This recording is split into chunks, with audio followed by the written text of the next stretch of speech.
गेल्या अनेक वर्षांपासून बुलढाणा अर्बन बँकेतर्फे सहकार सोबत अध्यात्माचा मेळा घेण्यात येतो। यंदाही हरिद्वार इथं सत्संगाचं आयोजन करण्यात आलं।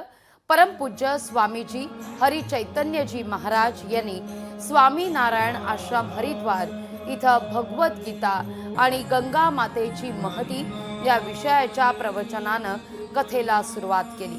या कथेकरता बुलढाणा जिल्ह्यातून 900 भक्त कथेसाठी हरिद्वार इथं आले।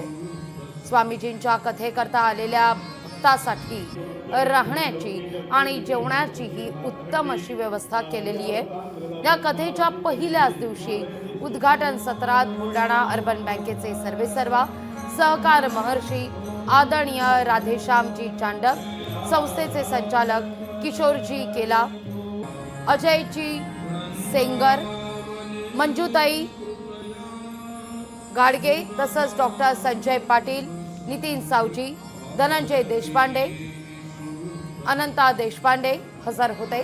गेल्या 3 वर्षांपासून या ठिकाणी जिल्ह्यातील शेकडो भाविकांचा सत्संग ठेवला जातो। यंदा हे 3रं वर्ष आहे।